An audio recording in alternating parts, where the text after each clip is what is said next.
Hey everyone, welcome back to another vinyl record review video. Today I'm finally going to be reviewing the 1975's third album, A Brief Inquiry into Online Relationships. The first thing I'm going to talk about is the design of the album cover. As you can see, they've made a huge departure from their previous style, which was that neon sign with their logo, which was pretty much used on all of their previous releases.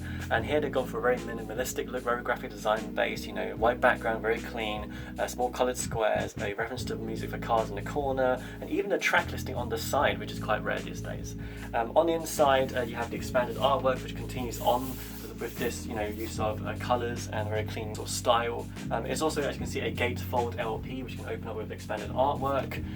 One side has the track listing, and the other has various credits. Now, on the inside, you actually get three separate things. You get two inner sleeves for the records themselves, and a large lyric booklet, as you can see here.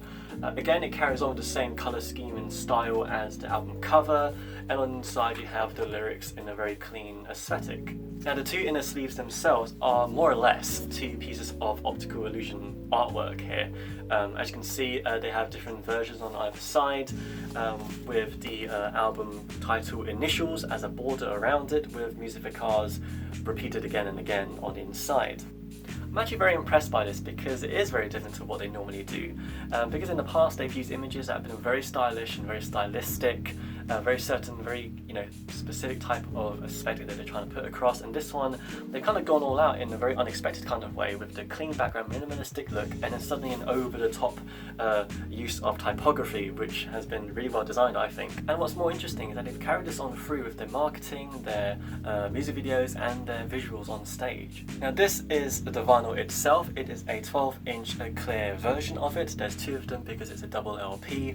It was also available in white and yellow. Now, this is a whopping 15-track album, which mixes various genres and cinematic sounds such as, indie, electric pop, 80s synth, even tropical house, R&B, jazz, you name it is on here.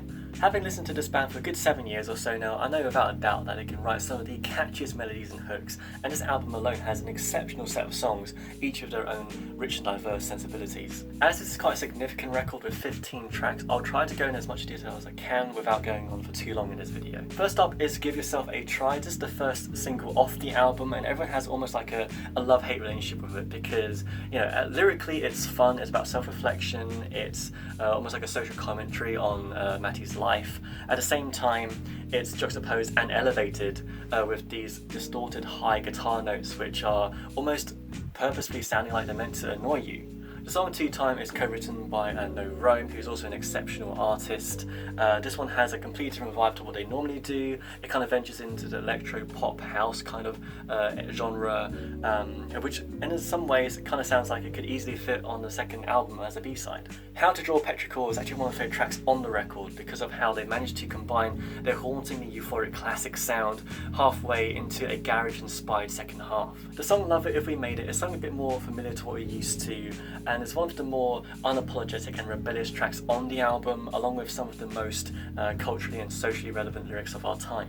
Be My Mistake is a lovely acoustic track which takes a step back from the rest of the album. Sincerity Is Scary is an incredible jazz and R&B filled track which I remember falling in love with whilst I was on a 2-week trip across Europe back at the time it was released. And I loved everything from the use of saxophone, the beat and the gospel choir, and the classic 1975 style lyricisms. I Like America Likes Me is a song that I've had on repeat for days after hearing it. I loved it that much, and it's a song which I think is a huge step forward in their sound, whilst sounding a little bit like the song The Ballad of Me and My Brain from the second album, whilst venturing into something new and angsty in a way because of the vocals, which are auto-tuned but done really well, at the same time being quite culturally relevant in terms of his views against American gun violence. The Man Who Fell in Love with a Robot is a very interesting song because it's a complete spoken word track which consists of the male voice of Siri, and with subtle piano notes in the background, which to me almost comes across as if it's trying to sound like an iPhone ad, and I don't know whether that's done on purpose or not, but either way it's a very interesting song because it has a compelling commentary on the way a great number of people nowadays interact with each other online and use the internet. Inside Your Mind is a gorgeous love song which captures the 80s, 90s style ballad sensibilities whilst using distorted guitars to really drive the chorus forward in a similar fashion to Give Yourself a Try. Also quite like the song Mine and I Couldn't Be More in Love, which I feel like has a similar vibe to it. It's Not Living If It's Not With You is a really fun upbeat track which almost feels like a midway point between the first and second albums, drawing inspirations from the self-titled such as songs like Settle Down and Heart Out, at the same time being really bright, almost like a dance track like the sound from the album I Like It When You Sleep. Surrounded by Heads and Bodies is another very mellow, chilled out track which has only a few very short but beautifully sung verses throughout the entire song, and the title is actually from the book Infinity Jest. The album closes off with the song I Always Want to Die Sometimes, which I know without a doubt is going to be a stadium-filling sing-along song.